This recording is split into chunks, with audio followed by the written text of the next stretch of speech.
Négociation responsable à l'ère du numérique et de la transition écologique. Bonjour Julien Viaud. Bonjour Jean-Philippe Denis. Julien Viaud, vous êtes maître de conférence à l'IAE de La Rochelle, Université La Rochelle. Ouvrage, négociation responsable donc, à l'ère du numérique et de la transition écologique. Alors le premier mot, la première question qui vient, c'est ça peut être responsable, une négociation? Eh bien, on le souhaite en tout cas. Ouais. Hein, c'est notre idée. Avec mes co-auteurs, Ella Sassi et Hubert Puget, on est parti du constat que beaucoup de négociations aujourd'hui s'enlisent, Ouais. que beaucoup d'accords ne sont jamais appliqués et que beaucoup de projets sont contestés. Et du coup, les exemples sont nombreux. Hein. Regarde, si tu prends le Brexit par exemple, le Brexit, les discussions ont duré très longtemps avec des péripéties rocambolesques.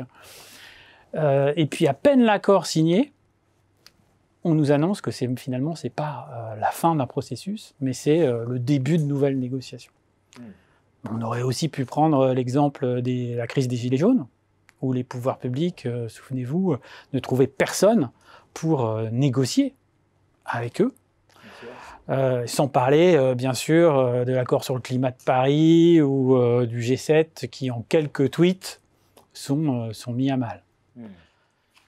Alors évidemment, la question qu'on se pose tout de suite, puisque c'est le titre de votre ouvrage, c'est est-ce que c'est pas un peu utopique tout ça? Justement, ce que j'essaye de montrer à travers ces exemples, c'est que ce qui est problématique aujourd'hui, c'est plutôt les méthodes de négociation, on va dire, collaboratives, intégratives, celles qui visent des accords gagnant-gagnant, hein, celles qui cherchent Le win-win. Voilà, le fameux win-win, celles qui cherchent à créer de la valeur avant de la répartir. Et ces méthodes-là, aujourd'hui, elles sont justement mises à mal, selon nous, par le numérique, parce qu'on est à l'ère des fake news, des bad buzz. Et bien tout ça, ça multiplie le nombre des parties prenantes qui rentrent dans les discussions, et ça radicalise les positions. Bien sûr. Et donc, c'est préoccupant parce que la négociation, mine de rien, c'est quand même un peu le fondement de nos démocraties, notre système démocratique. Et c'est aussi le fondement de notre système économique. Et donc, s'il apparaît que la négociation, eh bien, elle est moins efficace que la violence ou les méthodes unilatérales de résolution des conflits, voire même moins efficace que des solutions imposées par des algorithmes ou la technologie, eh bien, il y a un danger.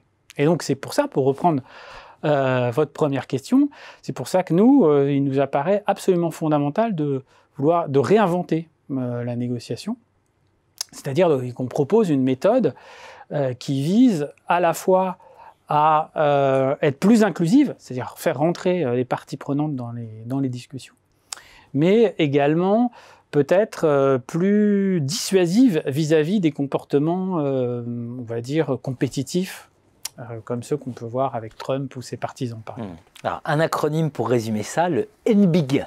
Alors, ça veut dire quoi, NBIG? Alors, NBIG, ça veut dire négociation basée sur les intérêts globaux. Alors, pourquoi? Parce qu'en fait, cette négociation NBIG ou cette négociation responsable, elle vise des accords gagnant-présent, gagnant-absent. Qu'est-ce que ça veut dire?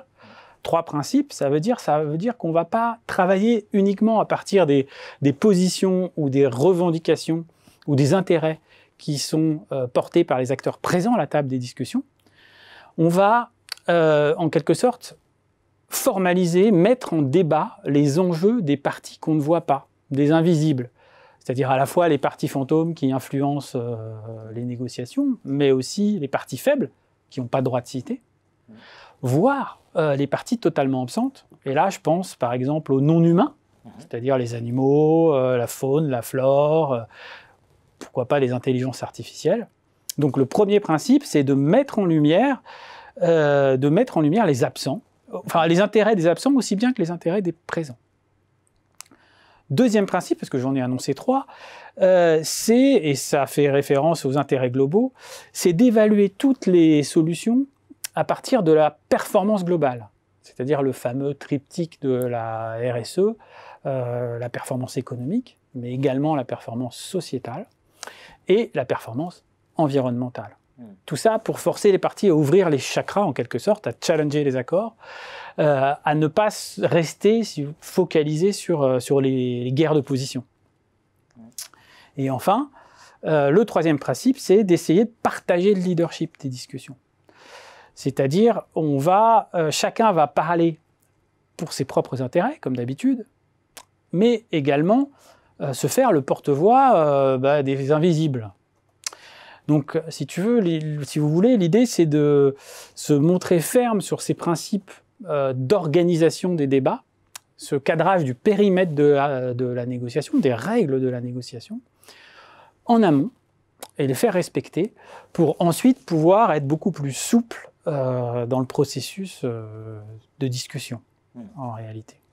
Donc, en fait, ça revient, en un mot, à accepter l'hypertransparence, la contestation, la controverse permanente, la médiatisation des débats, pour mieux essayer de les transcender, en fait.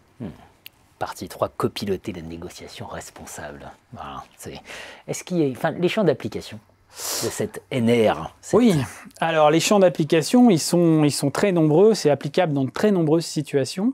Si on prend par exemple la crise sanitaire actuelle, ça peut servir à négocier la réouverture, par exemple, des lieux culturels ou des restaurants.